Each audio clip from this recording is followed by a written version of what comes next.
Hello everyone, thank you for joining me again and welcome to any new viewers. This is To The Point English with Ben. I'm Ben, and in this video I'm going to teach you 10 extremely useful collocations. Now, I recently made another video on collocations, and in that video I taught some really advanced collocations which I think you found useful, judging by the comments on the video. But the collocations that I'm going to teach in this video are specifically adverb-adjective collocations. So the first word is an adverb and the second is an adjective. And what's also special about these collocations in this video is that the adverbs in all of these collocations can be replaced by very. So they're all alternatives to very. Now, as I've said in other videos, there's nothing wrong with very, but if we overuse it, it sounds a little bit basic. And in these collocations in particular, it just doesn't sound very English. It doesn't sound very natural to use very. It's much more common to use the adverbs that I'm going to teach you now. Now, before we go on, I must mention that I have recently moved house, so this is my first video with a new background in this room. I don't know if this is going to be the final version of the room, but I had to bring the bonsai with me, of course. I wouldn't leave him or her behind. I think we should think of a name for the bonsai tree, right? Any suggestions? Put them in the comments. It's a Chinese elm. I don't know if that helps you come up with some interesting names. Anyway, let's go straight on to the first collocation today, which is deeply offended. Now, everyone seems to be offended these days. Everybody seems to be very easily offended. Just to really emphasize how offended you are, you can use the word deeply. And as I said, it's an alternative to very. So the example, I'm deeply offended by your comments about English food. So the person I'm speaking to obviously said something very offensive about English food, very derogatory. Maybe they just said all English food is awful. And that offended me as an Englishman. I'm very proud of English food. And the second collocation, strongly opposed. Strongly opposed. Again, a very useful collocation. And you could say I'm very opposed, but it's not very common, so strongly opposed is the best option. And the example, I'm strongly opposed to the deforestation of the Amazon rainforest. Okay, I think most people would agree with that. I think you're all probably strongly opposed to the deforestation of the Amazon rainforest. But again, instead of saying very opposed, strongly opposed. So I'm against it, basically. I'm completely against the deforestation of the Amazon rainforest. Okay, the next collocation, eternally grateful. Eternally grateful. So eternally obviously means forever, right? I'll be grateful forever, which is extremely exaggerated. It's way over the top. But we use it quite a lot, even if it just really means very grateful, or maybe not even that strong, just quite grateful. As you'll see from the example, could you help me move the sofa? I'd be eternally grateful. So this is a very little favor, right? Could you help me move the sofa? This isn't a life-changing favor that you're going to do for me. It's just moving the sofa a little bit, but we exaggerate a lot, English speakers, in these kind of situations. So I'd be eternally grateful, so forever. Okay, number 4 now, deadly serious. Deadly serious. So again, it means very serious, like all of the adverbs in these collocations, but it's a little bit exaggerated because, as I said, we like to exaggerate a little bit.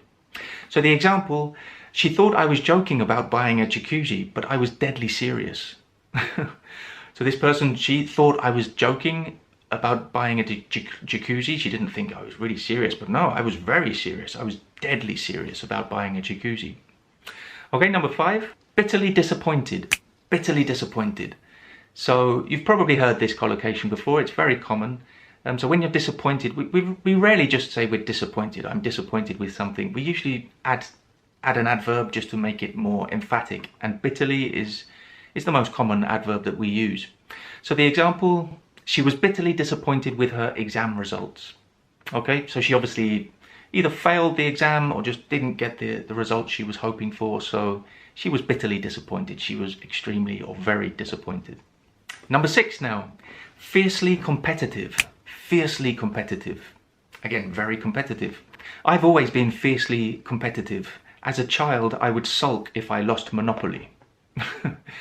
So I've always been fiercely competitive, extremely competitive. Whatever I've played, whatever game, any sport, I've been fiercely competitive. So even at Monopoly, which is just a silly game I used to play with my family, I was fiercely competitive, and I used to sulk. So to sulk is like to be in a bad mood and not talk because I lost Monopoly.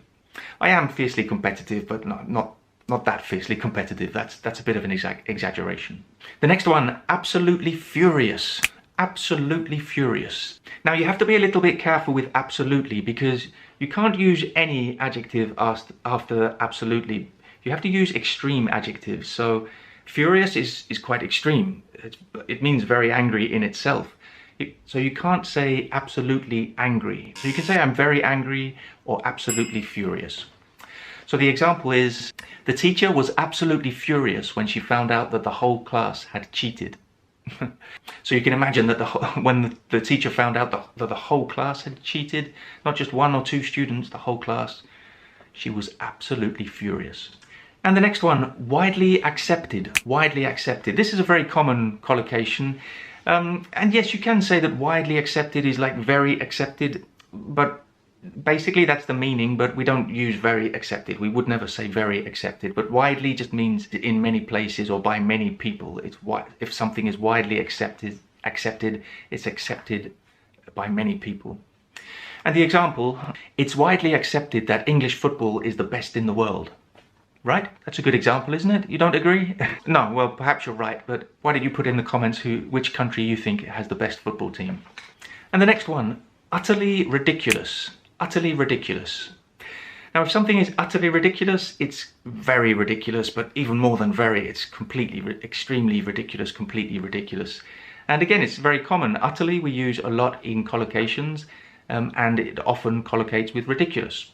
So the example is, the plot of the film was utterly ridiculous, but I kind of liked it. So the plot of the film was utterly ridiculous. It was a stupid plot. It was silly, but I liked it anyway. You know, sometimes you watch those films where, yeah, you realize that the plot doesn't make sense, but you like it anyway. It's just a bit of harmless fun. So it was utterly ridiculous. And the last one, number 10, it's highly effective. Highly effective. And the example is, carbon sequestration is thought to be a highly effective method for dealing with climate change. Now, I had to use a climate change example right at the end there. I know you're all waiting for it. It's very common in the Cambridge English exams, of course. So again, very effective. Okay, I hope you found those collocations useful. Use them or lose them. Think of your own examples, make an emotional connection, and share them in the comments, as always. And I'll see you very soon for another video.